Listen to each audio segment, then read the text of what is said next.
There we go. Right. Oh, yeah.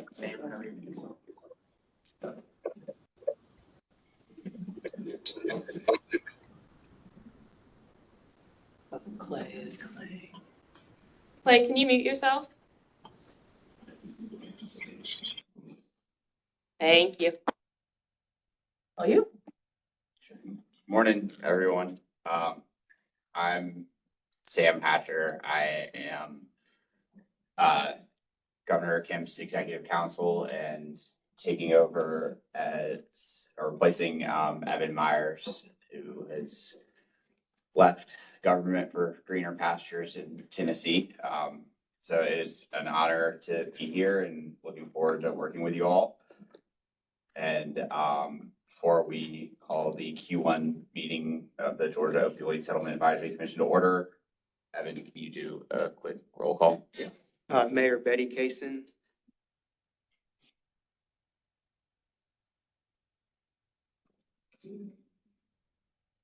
Betty, are you here?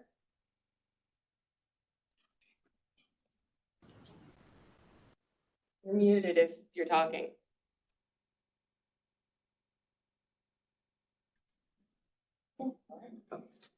Sandra Price is here. Present. Dr. Rustin Present. here. Clay Davis Present. here. David Kidd here. Mayor Reynolds Here. Sheriff Sisk Here. and Grant Thomas. Here. That concludes the roll call. Mr. Chairman, a quorum is present. All right. All to order then. The first order of business on the agenda is approve the meetings from the November 14th, 2024 meeting. I believe there's a copy of the minutes in your materials. Is there any discussion on the approval of the minutes?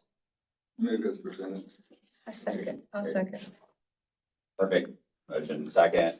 All in favor, say aye. All opposed, say nay.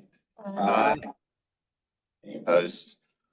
Motion carries. The minutes from our November 14th, 2024 meeting are approved. Now I have Holly Lynn to introduce our recovery speaker who's joined us today to share their insights.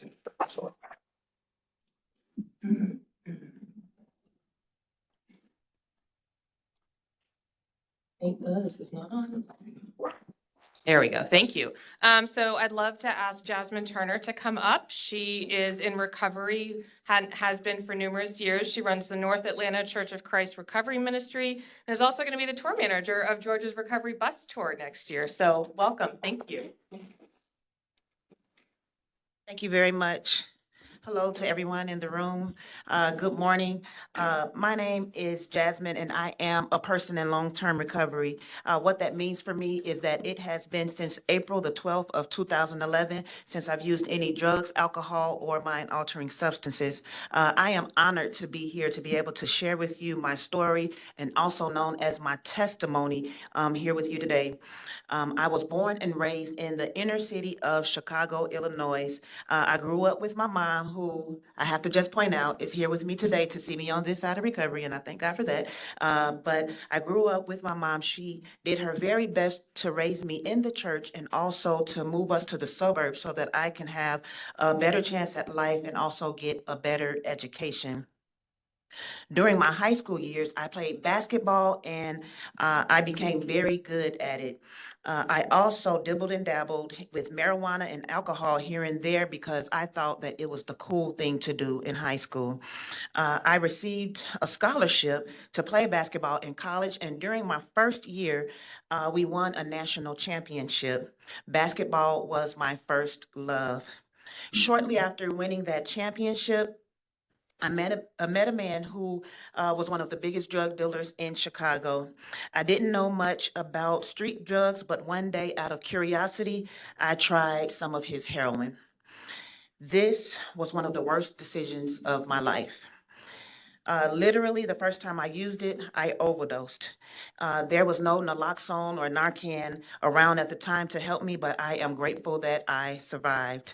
I promised myself that I would never again use drugs, but even after that horrific experience with overdose, I was hooked.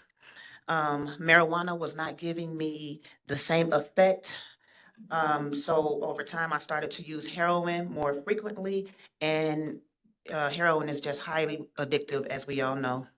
I still played basketball. However, with heroin being such a powerful drug and having a physical dependence on it, it eventually took over my life. I ended up losing my scholarship and I lived a life in addiction full time. In 2007, my son was born. I managed to take, I managed to start taking methadone, which is a medication used in medication assisted treatment so that my son was not born addicted to heroin. This was another time that I promised myself that I would never use again. A few months after that, I found myself using again. I found myself doing things that I said I would never do to get the next one. This went on for a few years. One day, when I was deep in my addiction, I asked my mom to call the television show called Intervention because I needed help. I used to watch that show over and over again, wishing that I could just get away from the life that I was living. After a few months, my mom told me that she had found a treatment center for me to go to. With me still being in my active addiction, my enthusiasm to try again at treatment wasn't really there.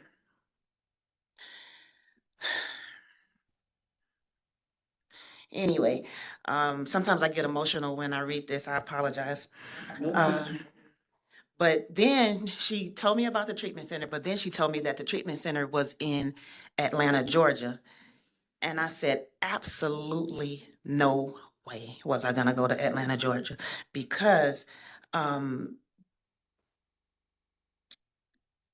let me see, here it is. However, deep down inside, I wanted something different. I was tired, and after putting it off for so long, my son and I, he was 4 years old at the time, we arrived here in Atlanta, Georgia on April 12th, 2011, after taking a 23-hour bus ride from Chicago strictly to go to Mars Right Side Up program.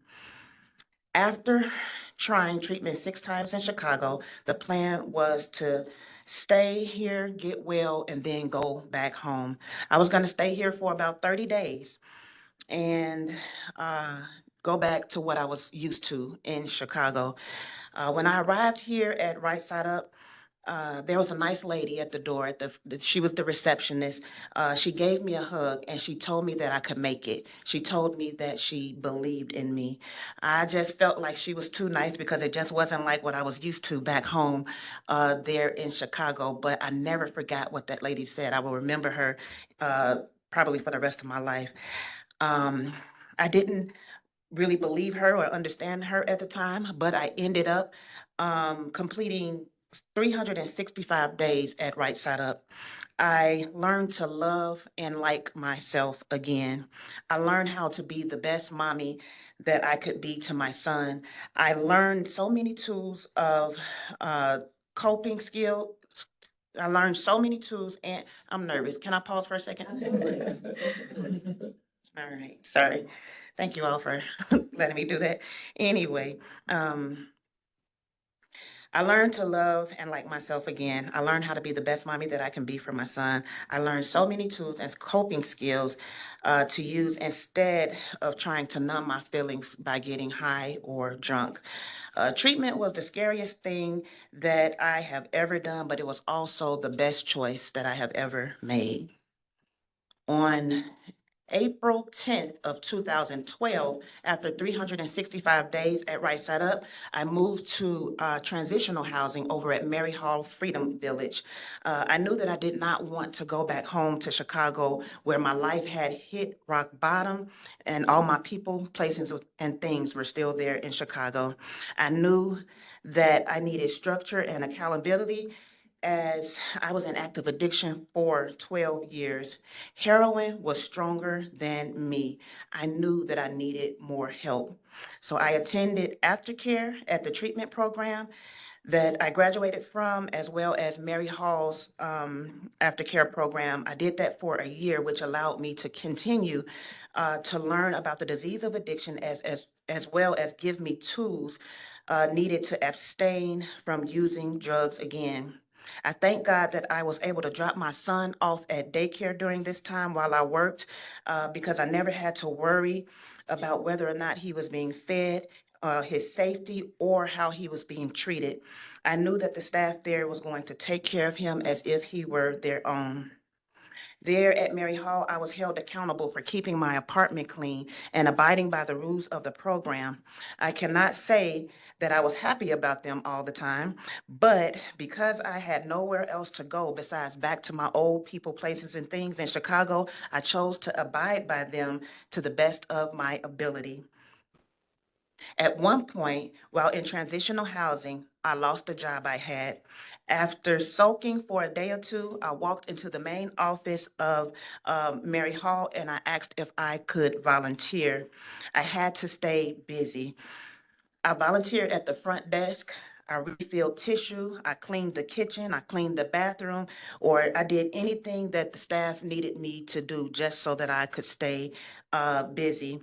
One day, as I was volunteering, I was offered a job there at Mary Hall, doing the same things that I was doing while I was volunteering.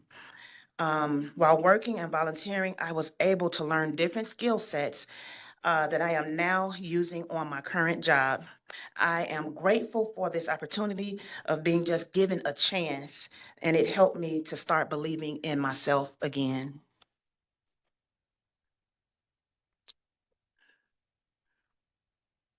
About a year and a half, after about a year and a half in the transitional program, I was accepted into the permanent housing program there at Mary Hall. This was another step in the sense of accountability and responsibility and independence. I treated the apartment as if it were my own. I turned off the lights and the water when they were not being used because I knew that that could drive the bill sky high. I didn't even allow red juice, my son, in the rooms where there were carpet because I didn't want it to get messed up because that's another bill. I still had to attend monthly community meetings, and even though I didn't always like it all the time, I still needed the structure and I did not want to go back home to Chicago. I am now so very grateful for my journey through the transitional and the permanent housing because I was able to live in a nice apartment in a nice neighborhood and was able to save money while doing so. Every paycheck, I saved at least $50. That was truly a blessing. Living in permanent housing showed me what it was like to live independently and to be accountable to me, to my recovery at the same time. Today, I am very overjoyed to say that saving that money allowed me to be able to purchase my very first home. To God be the glory for that. Uh, After working for 1 year in the sober living, I was hired at Right Side Up to be the assistant to the executive director over there. I worked there for 3 years. And I will say this, on my second day here in Georgia, we attended a 12-step a 12-step Christian support group at North Atlanta Church of Christ. I remember thinking how cool it was for this church to have a recovery ministry. The people there were so loving, friendly, and accepting of my past. I was baptized shortly after that and was able to develop my own personal relationship with my higher power, of whom I choose to call God. There were and still are specific Bible studies that are correlated to both recovery and spirituality. Just what I needed, just what the doctor ordered for me. North Atlanta Church became my church home because of this. In 2015, I started interning there. In 2016, I was offered a job as a full-time recovery minister, and that is still currently my job until this day. So again, my name is Jasmine, and I am a person in long-term recovery. And what this means for me is that I have not used any drugs, alcohol, or mind-altering substances in 13 years, 11 months, and 12 days. Because of this, I am a better mother, daughter, sister, aunt, niece, friend, and employee. I love the woman that I am today. My son, who just turned 18 years old, is on his way to college this fall. Okay, but anyway, he's on his way to college this fall and he loves his clean and sober mommy.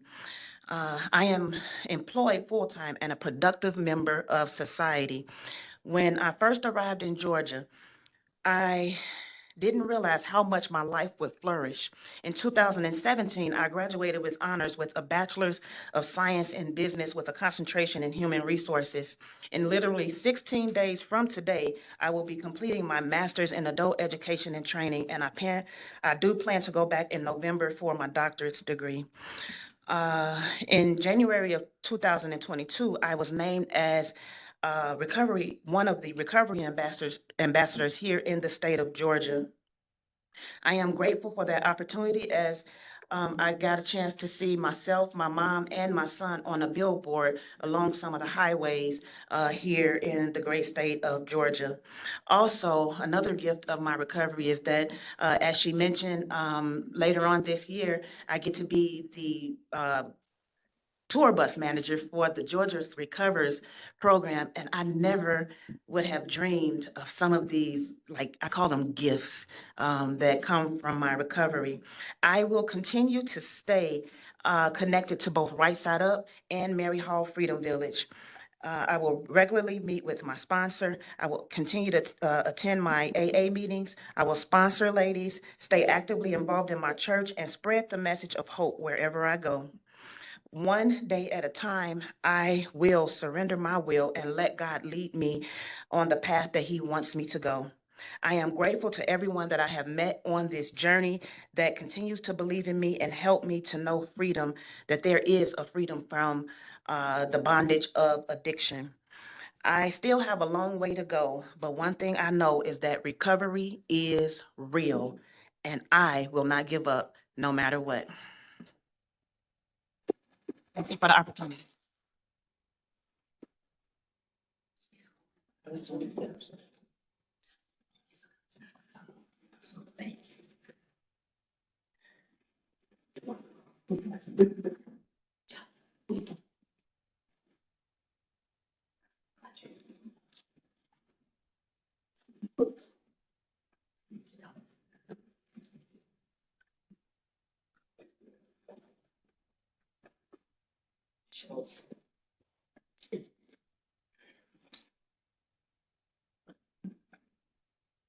Um, Thank you so much for coming and speaking. Thank you, Jasmine. Next on the agenda, a presentation on the grant space from the last meeting. Good morning again. As a reminder, I'm Holly Lindy. I'm the Executive Director of the Georgia Opioid Crisis Abatement Trust. With me here is Melissa Malcolm, our DBHCD opioid attorney, as well as Brenda Woodard, DBHCD's General Counsel. And I'm pleased to provide you with an update on what we've been up to since we last met in November. So as you'll recall, back on November 14th, we met here to make funding recommendations to the trustee. And the trustee took those recommendations and made final grant funding decisions, which were released on December 11th of 2024. And then by December 31st, all 128 grant award recipients had signed their letters of award, acknowledging that they had received a grant and the amount of that grant award. So based on what the Regional Advisory Councils recommended to you and that you then recommended to the trustee announced funding of $21.6 million over 2 years for 79 regional projects. These primarily fall in the treatment and recovery categories, which tend to have smaller regional catchment areas. Then, based on your recommendations of projects eligible for state funding, the trustee recommended $48.7 million over 2 years to fund 49 projects. Unlike the regional projects, the most number of projects were in the prevention category, as many of the prevention campaigns, of course, are over wider areas. I do want to bring your attention to one award. While the trustee originally recommended 49 state projects, we did have one grant recipient turn down their award. Their award was partial funding of just over $1 million for 1 year. They cited the reduced budget award, the timeline, and the current mental health workforce challenges. So that brought down the number of state projects funded to 48. They were in the recovery project category, and of course, a reduction in total funded in year one and overall. So this is what the overall original projects funded as well as the new projects funded. So that brought us down from about $70.3 million to $69.3 million. So currently, we sent out all grant award contracts to the awardees on February 27th, and we're currently in the midst of negotiations. These negotiations generally center around their deliverables and their funding allocation between line items and across years, but if they were more than 1 year. The effective dates of all the contracts was on March 15th. So the sooner they get those negotiated and signed, the sooner they can start sending in invoices for reimbursements. We had originally intended to conduct quarterly reimbursements and reporting. However, after receiving feedback from many grantees that they were not in a financial position to sustain their cash flow for 90 to 120 days, we determined it would be appropriate to facilitate monthly invoicing and reporting for all grant awards if they so choose. They can still choose to do quarterly.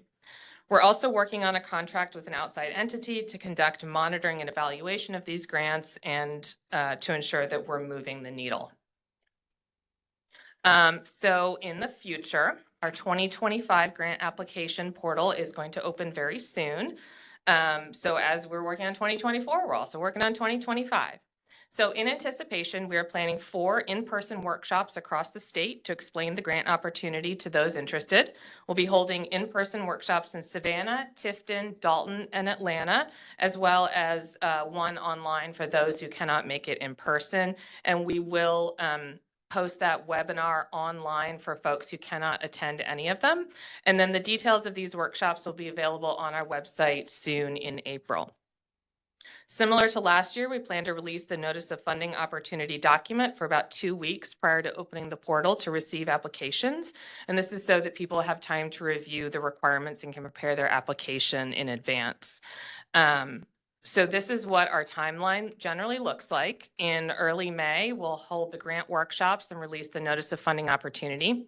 In mid-May, we'll open the portal for the 2025 grant applications. And then mid-June will be the close of that portal. So it'll be open for 30 calendar days.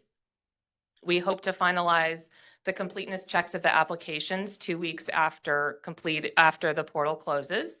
And then in mid-August, we will complete the grading of all applications, which will hopefully allow us to then provide recommendations, the statewide and regional recommendations to you to make those your funding recommendations to the trustee in mid-October.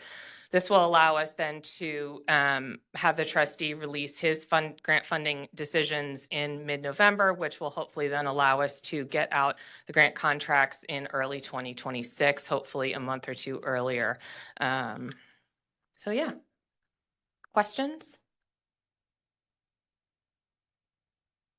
No questions? All right, fantastic. Thank you. You're welcome. The next order of business is wanted to propose some tentative dates for the remaining quarterly meetings from the year, just to give everyone some general awareness of the schedule. For the Q2 meeting, does anyone have concerns or conflicts about meeting the week of Monday, June 23rd?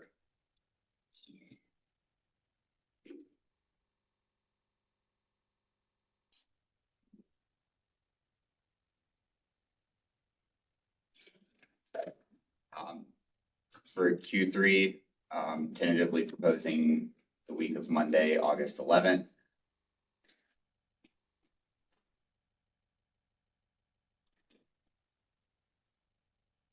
And for Q4, proposing the week of Monday, October 6th. Those dates subject to change. If anybody has conflicts or concerns that come up, we can address those, and we'll obviously send out the public notices and stuff once those meeting dates are set officially, but wanted to provide everyone heads up on what we're thinking in terms of scheduling. That concludes the action items for the agenda, and we'll now to the public comment portion. I believe we should have had people registered, either online or in person to speak. You know how many people we have registered, Evan?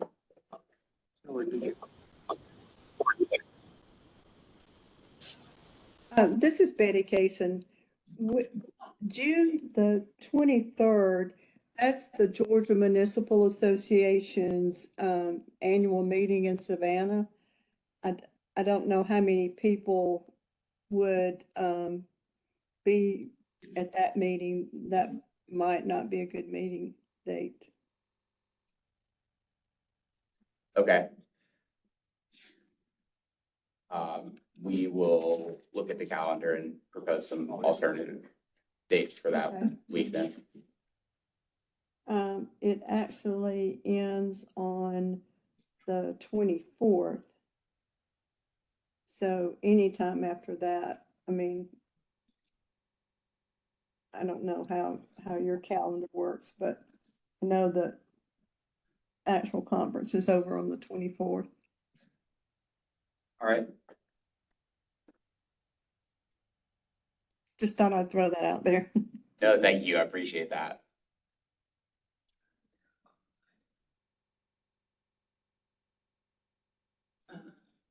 There will always be a virtual option too, in case we're out of town, yeah, so. Yeah, okay. Absolutely. Yeah, and I think we're just looking at those weeks generally. You haven't narrowed down days within those weeks yet. So I might be out of town one of the weeks, but I can always join virtually. It's not a problem. Yeah. If anyone of the participants would like to make a comment, we're putting in the chat if anyone has requested to make public comment. If you have, please let us know in the chat. I hope you can access the chat.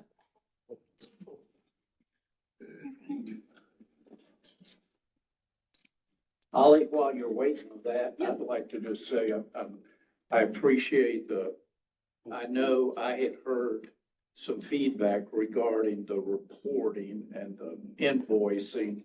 And I know there were several agencies that got funds that, were gonna be strapped by the original quarterly thing. And, so y'all's quick work turning that around to the monthly thing is, very appreciative of many people, I'm sure. So I just want to give you all a heads up on that. Thank you. I appreciate that. Yeah, we recognize that that was probably not sustainable for quite a few folks. So hopefully this will allow them to move forward in a way that will move the needle as we are trying. Thank you Okay, for that. so let me see if I can make Alan Wang a analyst. I can't guarantee I can.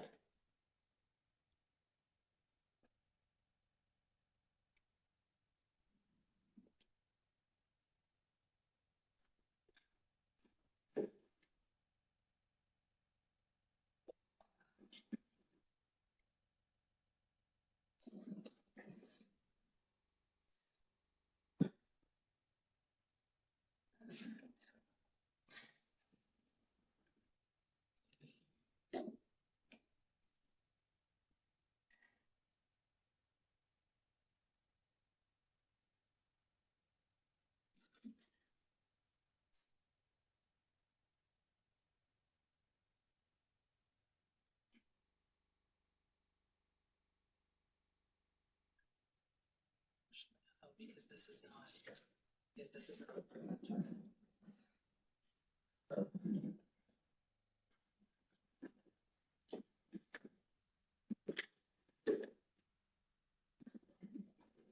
Be good last way. Oh, is he? Okay.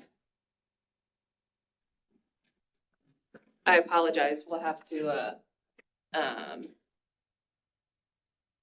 we're gonna have to wait just a moment for our tech person to get here because I am not tech savvy at all. And yeah, should have stayed. Oh. Okay. best laid plans. Let's make it easy, give them a note, names of the people. Yeah.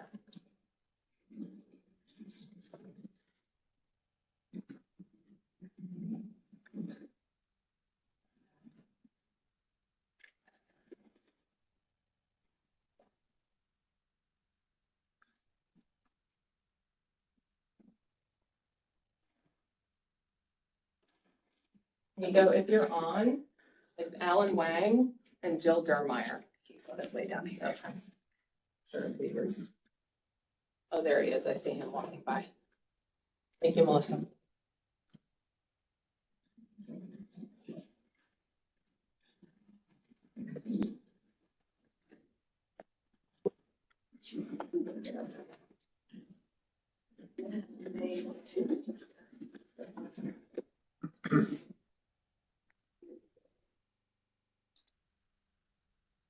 You can make them panelists so they can make their public comment.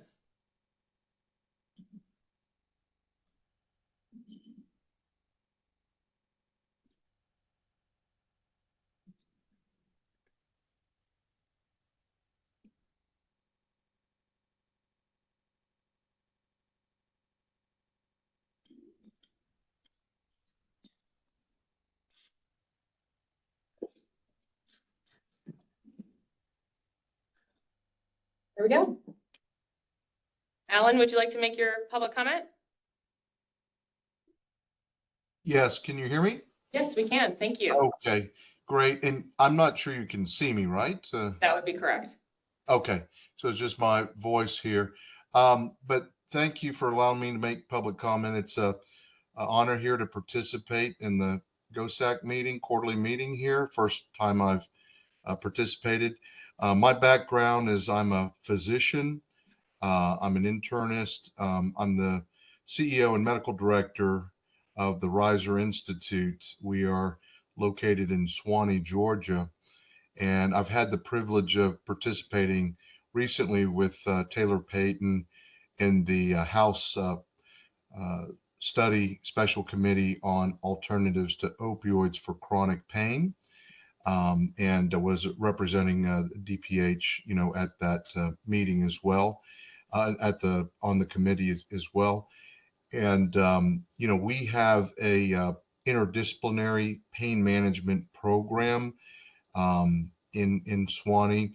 It's very unique. We're the only one in the entire United States that is accredited by CARF, which accredits International Rehab Facilities for behavioral and medical programs.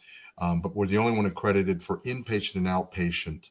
And we opened our doors about a year and a half ago and have been very successful working with patients with chronic pain who are almost all, synonymously also have an addiction or reliance there on opioids chronically. So we've been able to have some outstanding outcomes and be able to get patients to being pain-free while also tapering them off of their opioids.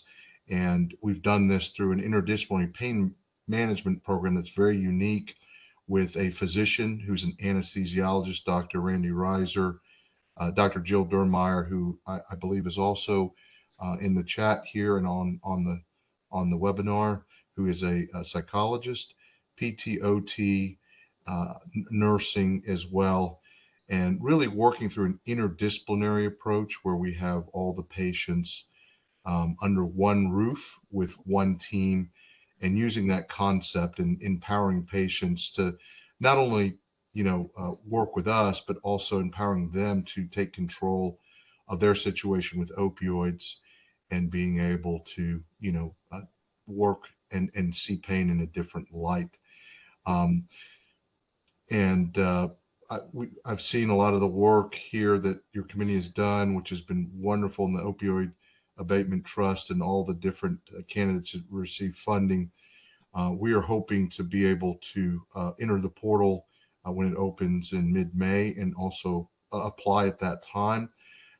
But we believe this evidence-based, program that we're doing will be really important. Mercer University, it will be partnering with us as we do research. We are also looking right now with the state health benefit plan and working with them in a pilot program and bringing in their patients that fit the bill here. So we're currently working on developing that pilot program with them as well. So a lot of moving pieces here for us, but we would be honored, and to submit an application at that point. We believe that by doing this, we can move Georgia to the forefront. That is our goal in how chronic pain and opioid addiction is looked at and how it's treated through this interdisciplinary approach. So that's just a short comment there, but just wanted to kind of tell everyone about what we're doing, but also to thank you as well for allowing us to participate here and also submit our application. Thank you very much. Thank you. Thank you. Jill, did you have any additional comment? Hello, can you hear me? Yes. Hi, everyone. My name, as Dr. Wong mentioned, is Dr. Jill Dermeyer. I'm a licensed clinical psychologist. Raised in Georgia. I've done all my education and training in the metro Atlanta area, so I'm very well versed in the behavioral health landscape of our city. I've been fortunate to be the program director for the Reiser Institute, which is the program that Dr. Wong was describing to you all. And we are very excited to have that portal open and start working on our application for this year. And I'm not sure if the earlier speaker, Jasmine, is still in the room. If whether she is or not, I just wanted to thank her for her story. And for one reason in particular is because it highlights the absolute importance of an interdisciplinary approach to behavioral and physical health, especially things like chronic opioid use and chronic pain or severe and persistent mental illness. It truly does take a village, and that village should include multiple disciplines working together, which is something that we're very proud of here at the Reiser Institute because we see how well it works. So yeah, as Dr. Wong said, thank you for having us and letting us make a comment. Thank you. Thank you. Is there anyone else? That was it. All right. That concludes public comment.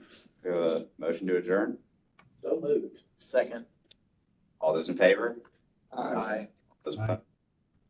Motion carries. We are adjourned. Thank you all very much. Good to see you, Mayor. Good to see you. Dr. Burke. I actually have lunch with him. Oh, you are? Great.